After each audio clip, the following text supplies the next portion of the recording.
Book, doing a quick little Facebook Live here. I'm meeting so many people who are entrepreneurs on Instagram, on Facebook. They keep coming to me and saying, listen, I'd love to have my book, but I'll get back to you in 2 to 3, maybe 10 years whenever I accomplish something.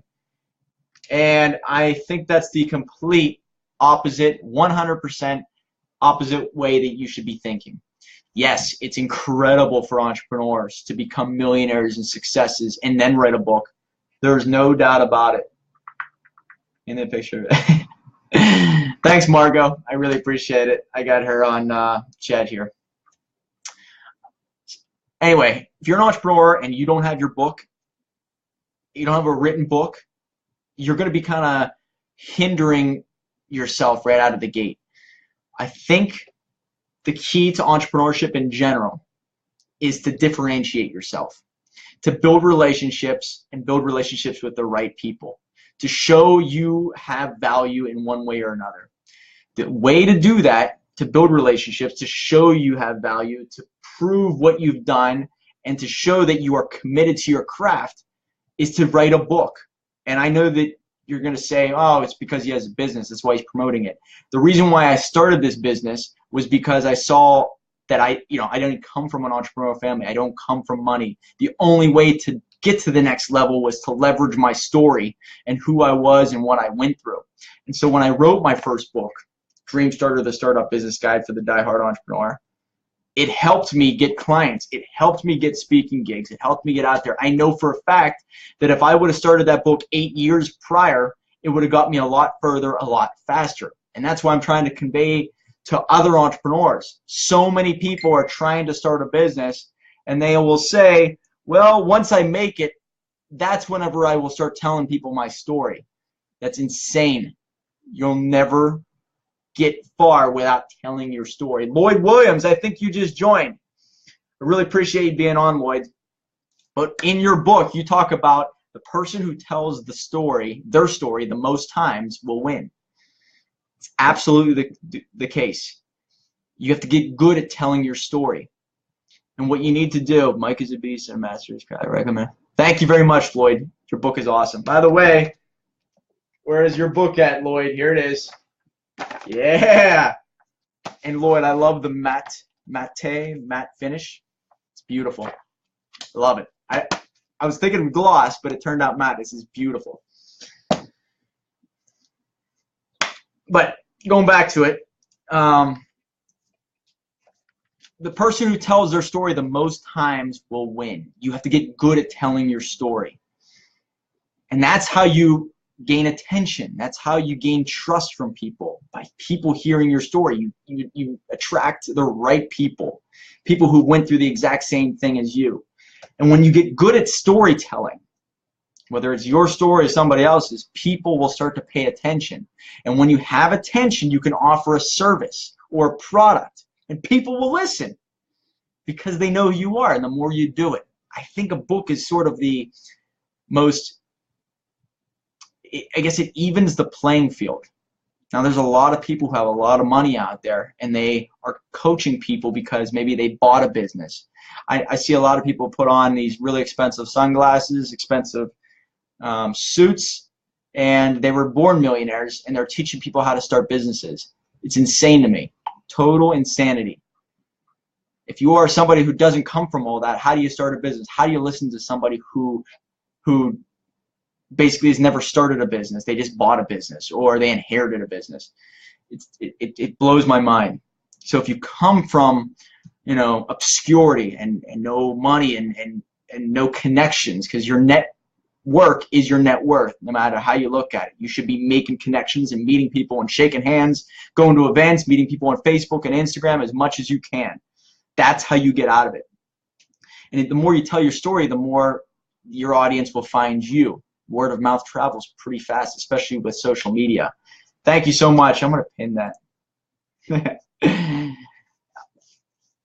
And once you become a great storyteller, you'll realize the keys to whether if you want to become famous on, if you want to become a musician, all they're doing is telling a story and getting people to fall in love with it. And authors, great storytellers. They can hold attention for a very long time. great public speakers. I just got off a phone call with a guy named Tim Hooper who wrote a book, and I got to pick it up because the guy has tons of energy. But the book is called God Energy, and he seems like a really smart guy. I want to take a look at it. Anyway, his book has helped him get tons of different speaking gigs with corporations. So you can use it to not only find your right audience, but find more of an audience. And I'm realizing, and it's a never-ending process. The better I become at storytelling, the more people I can help and turn their story into a book and use that story to leverage them so they can get more clients and help them get more clients. I don't know if you're familiar with what we do, but I help entrepreneurs write and publish best-selling books, and then I teach them how to use it as the ultimate marketing tool through 2 different services. Number one, the first service is where they edit it, we market it, or they write it, we edit it, we market it, we turn it into a bestseller, we pop it up on Amazon, and we get you a book in hand, 30 to 60 days, as long as you write it. The other service is the ghostwriting service, where we interview you, hear your story, turn your story into a book, then we professionally edit it, then we pop it up on Amazon, then we turn it into a bestseller, then we build a web page, then we show you a social media strategy. That's the ghostwriter service. That's for people who don't like to write, they don't have time to write. A lot of entrepreneurs don't have the thought to put down their work and focus on a book because it's a long-term investment, they think. So it takes time, and we can speed up that process and get that book out there for people to hear your story so you can make a connection with more people and get more credibility. And that's what we realize is when we were writing a book, and we've written about 15 different books right here, what we realize is what people's attention are drawn to certain things throughout a story. When you're creating your first story, your first book, remember, there's a few key elements in keeping a book or a story very entertaining. Number one, there has to be some type of, hero or central character, which would be you. We're all about true stories. I'm obsessed with true stories. So there's got to be like a hero or somebody that the audience can see through and look at as maybe themselves. Stories like David versus Goliath, the Revolutionary War, Rocky Balboa, all these are underdog stories, and it's few versus many, and maybe obscurity versus the most popular or the wealthiest. And these are very popular stories because it involves the next piece, which is struggle. So the hero, their struggle, there has to be some type of turmoil or despair, and there's difficulty. And most people, if not every person, can relate to despair and struggle in this world. And that makes it relatable. The more relatable your story is, the more people are going to pay attention to it. So a hero with struggle, and then the third piece, triumph. We use those 3 different pieces almost in every chapter that we put together. Now our books are about 18,000 words, which is about 120 pages. And statistics show you don't want your book to be over 100 pages, because if people don't know you yet, they won't devote that much time to understanding who you are. Once you have a major following and you've established yourself, then you can start writing bigger books. That takes time, though. What we do is once the book is done, 120 pages, we design a cover and do everything else for you. But it's each chapter has a lesson tied to it. That's our strategy. The reason why is because if somebody were to pick up that book and skim through it, which most people do, you want them to capture a little bit about you in as quick as possible. You want them to see who you are, what you have to offer, and maybe a little bit about something that happened to you that they can relate to. The more effective you are in telling your story, the more you can hold people's attention. Now, storytelling is a never-ending process. I try to keep getting better and better and better at it every day. I'm a better writer, storyteller, than I am in person. I'm trying to get rid of a couple words like so and but, my transitional phrases. That's difficult. That is eventually going to die. It just takes time. And I think the key is, no matter if you're writing a book or if you're just getting started or whatever you're trying to do with your business, when you meet with clients or when you meet with business partners or affiliates, they really want to know who you are. Who are they really dealing with? And if you can tell them your story in 5 minutes, 10 minutes, over time, maybe it takes a year, they gain the trust. They gain, you gain their trust. They give you more of an investment of themselves in you. And I guess if you try to do that on a bigger scale, through a book, through ebooks, which I'm a big fan of ebooks rather than paper books. These are very, very important for your pictures, videos, images. Ebooks in itself, in essence, is going to be the most effective tool of your armory or of your whole business. Ebooks are going to capture leads. When you are creating your first book, remember that this is just a tool. You want to capture leads with this book. You're going to give this book away for free. That's my suggestion. That's our system. You can turn it into a bestseller, and then you give this book away for free in exchange for an email. Now you have their email. Now you can send out blog posts and email posts and whatever it is, anything to keep strengthening that relationship. Stronger the relationship, once again, the more they'll invest in you. Time, energy, money. And over time, people who are wealthy and people who make it in this world, they have a huge network. You have a network of really, really high clientele. And that makes it easy for people who are born into that type of situation with that family to make it a little easier, because all of their frontline connections are built up. They can just get plugged into different systems. So if you're just a first-generation entrepreneur, you haven't done anything yet, or family hasn't really put their name out there on anything yet, you need to establish those front line of clients or of your network to put you in different places. The only way to do that is for people to hear who you are and what you have to offer.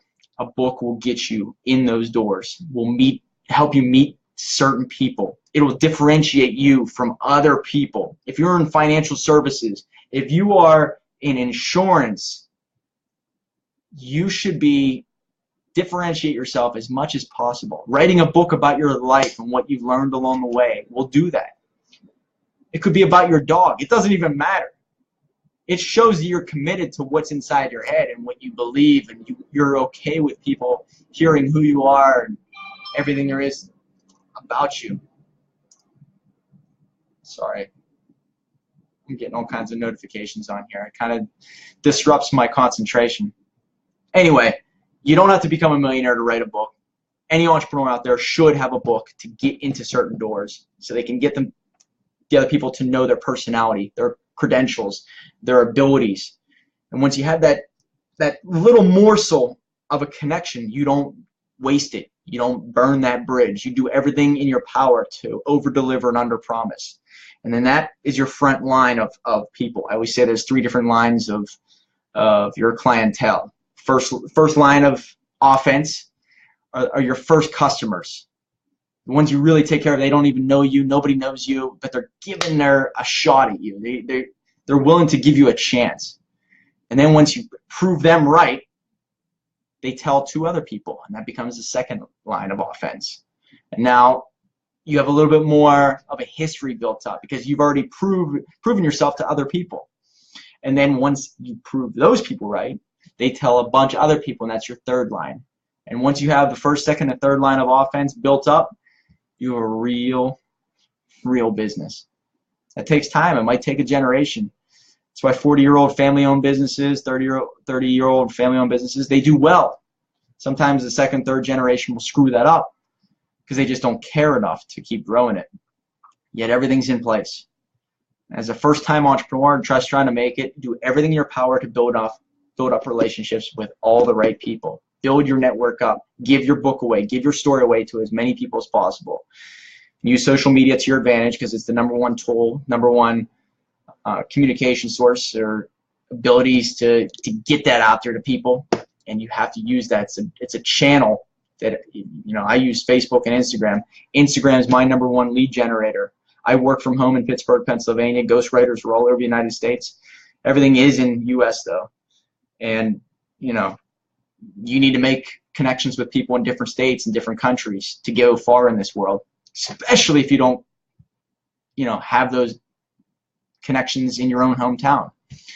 Anybody have any questions about writing a book or anything, please reach out to me. You can go to my website at dreamstartersuniversity.com. You can get a free copy of my book, Dreamstarter, the Startup Business Guide for the Die-Hard Entrepreneur. You can go to Lloyd Williams' book, lloydwilliamsphd.com. Margot Sandy, I don't know if you're watching, margotsandy.com. cedricpenn.com. Lynette Farlow, check out her book, Profit from Your Pain. And jamesjurek.com. Anyway, that's my spiel for the day. Got to get back to writing. Any questions, reach out to me, mfallat@dreamstarterspgh.com. Phone number is 412-496-9448. And you can reach me on Instagram or Twitter at Mike Fallat or at The Dreamstarter. Thanks a lot, guys, and I really appreciate your attention. Thanks.